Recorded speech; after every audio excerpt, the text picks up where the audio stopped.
Members of Dynamically Speaking, April 1961 was a terrible day for the United States. On the morning of April 10th, a flotilla of around 1,000 ex-Cuban exiles, armed with guns and trained by the Central Intelligence Agency, floated up on the Bay of Pigs in southern Cuba. This group of armed insurgents was trained by the CIA and supported with bombers in an attempt to overthrow Fidel Castro. However, this event, which we've all heard about, turned into a catastrophe. Not only did these insurgents fail, they were defeated by the Cuban army in just a few days, embarrassing the new president, JFK, and encouraging Fidel Castro and leading to what would become the Cuban Missile Crisis and an incredibly stressful period of time for people around the world. So how did this event happen? How did the United States lose a war to one of the smallest countries on the earth? Well, it starts with three individuals that we're going to talk about today. Rub-a-dub-dub, three men in a tub.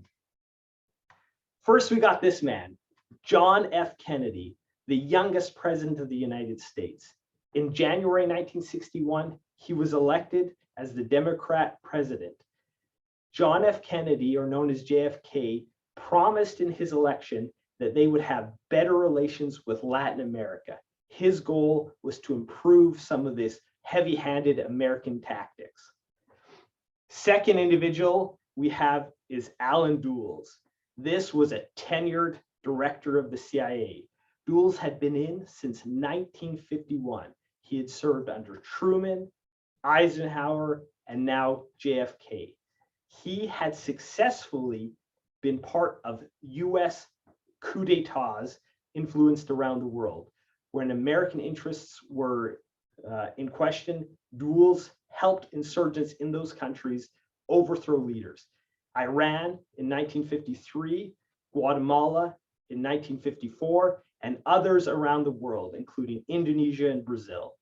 Dulles was a king of gathering support for pro-American leaders, arming them, training them, and overthrowing governments that were unfriendly to the United States. Finally, we have this man, Fidel Castro. In 1958, his revolutionary forces overthrew President Batista in Cuba, just 90 miles south of Florida. While Fidel Castro was a proud nationalist, he also had communist leading ideas, and Americans felt that when he took over, he ousted American businessmen and interest in oil, sugar, and coffee.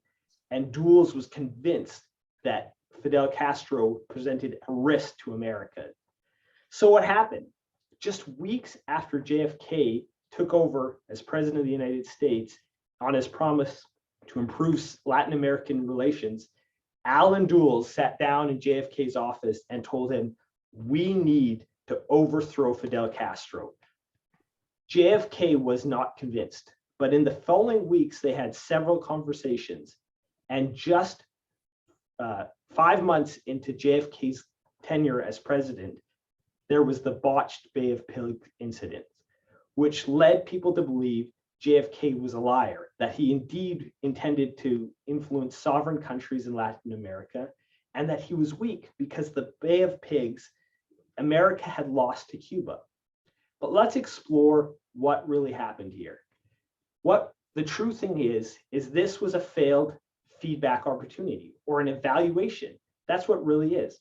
Dulles had an idea. He wanted to encourage JFK to send a force in to defeat or overthrow Fidel Castro. JFK wanted better relations. Neither men got what they wanted.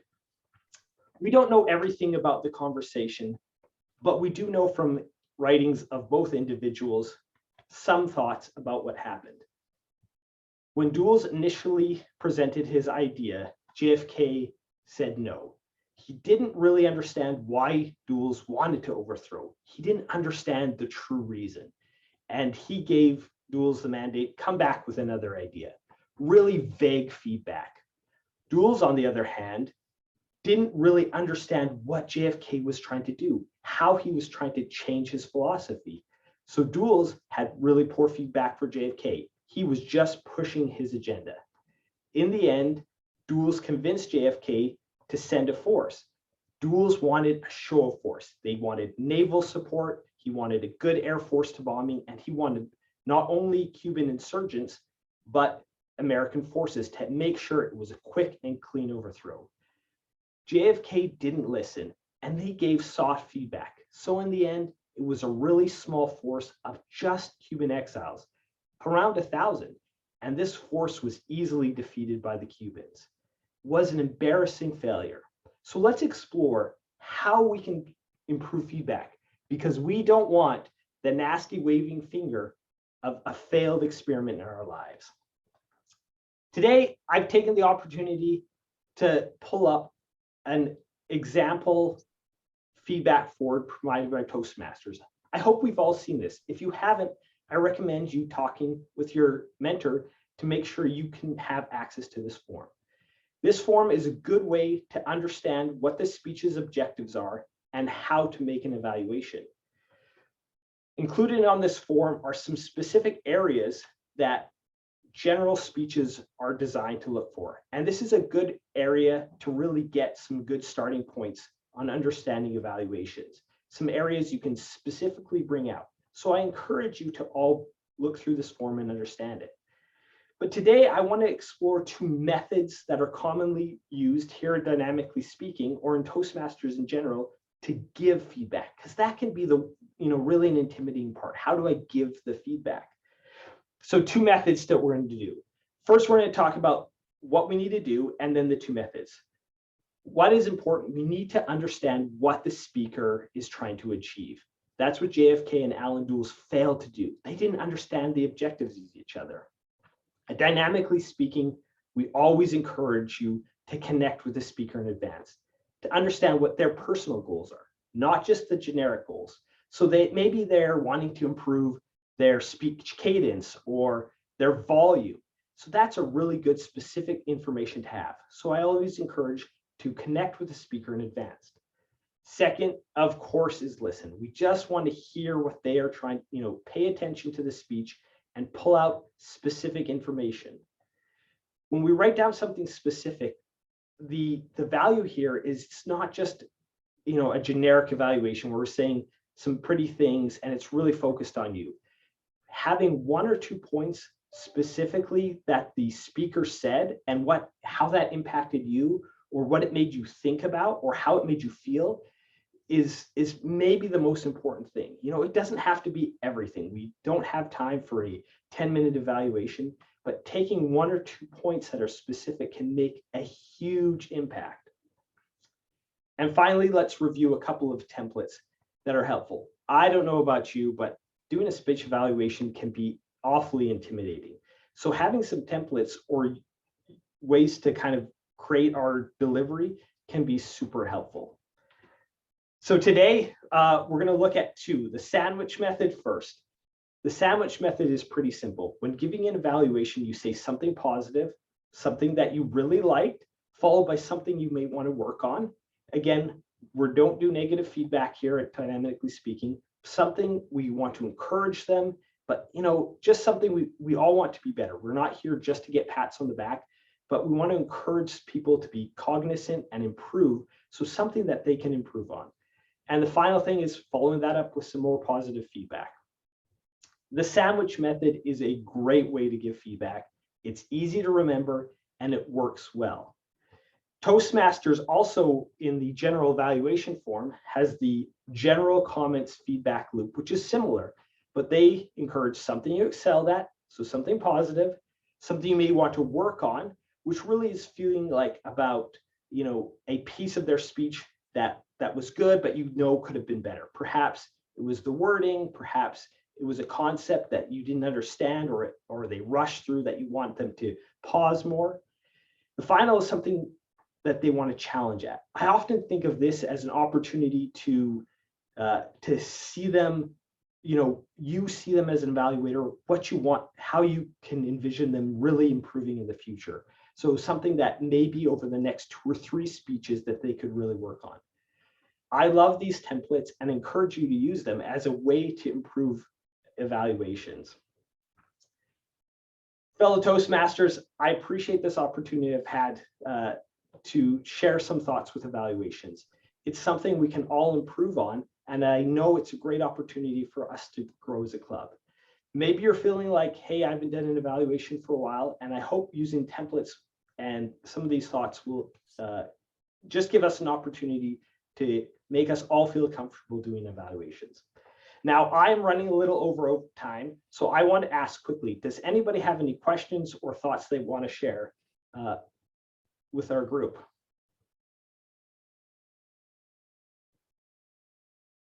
Joseph. From my perspective, in terms of being evaluator or some other role that we have to play, I think it should be a choice and decision to continue to be a participant in every one of our meetings. I know we can't all fill the spots that are available, but if there is an attempt each time that all these spots are available, we fill them, then it gives us the opportunity to interact with the other fellow Toastmasters and to give our best at trying to improve ourselves. So my comment is, besides the evaluators' roles, there are several other roles, but the main thing is to make sure that each one of us participates. And by so doing, you give yourself that chance to become better at being a Toastmaster. Thanks, Joseph. Go ahead, Freddie. Oh, pardon me. I just want to say that sometimes what I hear from people is things like, oh my gosh, I'm a fairly new Toastmaster. I can't evaluate Ken Levers or Freddie Dogtrim or people like that. My response to that is, my favorite evaluations come from brand new Toastmasters that may not have heard me speak before, because then I'm getting wonderful, fresh, new insights and ideas. So wherever you are on your journey, you can evaluate anybody else that is in a different place on their journey than you. Thank you. Hey, Braden. Yes. I don't know. Awesome job. I had created a couple templates that kind of followed what you were talking about.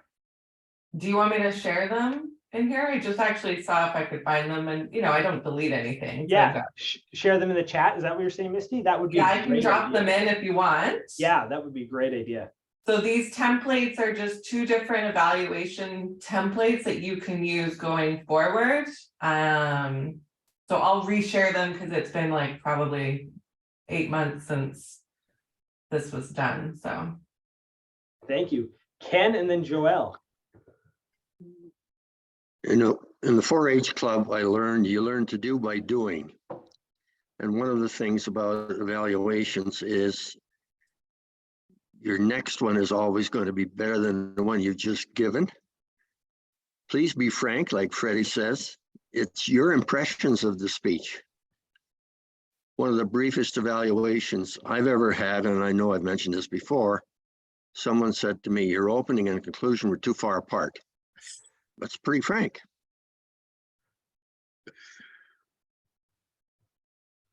Thank you, Ken. Joelle, do you have a comment? Yeah, I just want to say from my experience, I mean, the old, don't say that word, the seasoned veterans in this group know this, and the newbies might not. However, my mentor, Misty, really kind of, embedded in me the impact of becoming and challenging myself around evaluations. in how much value it can lead to in my Toastmaster experience, because now I'm understanding, you know, it takes my speech writing and my speech delivering to a whole other level, because now I'm looking at it from an experienced evaluator for myself.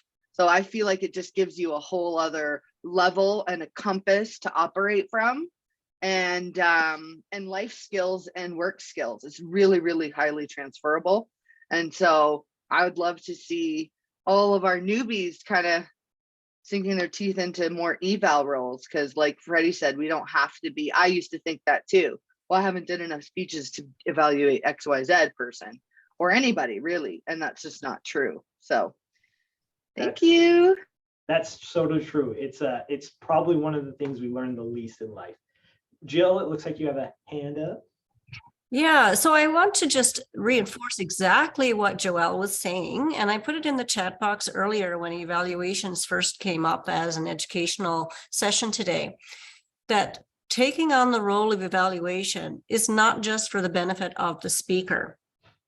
The audience also learns from it because they hear somebody else's perspective. We all have our internal filters of what we're hearing and how we process things and how we view things. Getting an outside view of how somebody else sees something is very beneficial. So the speaker also benefits from that, obviously. The audience does, but so does the evaluator.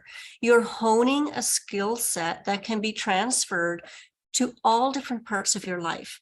And I can't say enough about it. It's a phenomenal tool to stretch yourself with, to encourage others, and just run with it. You know, you may be scared the first time, or you may be scared every time, but just do it. Choices. Thank you, Jill. Really appreciate the comments and feedback, everyone.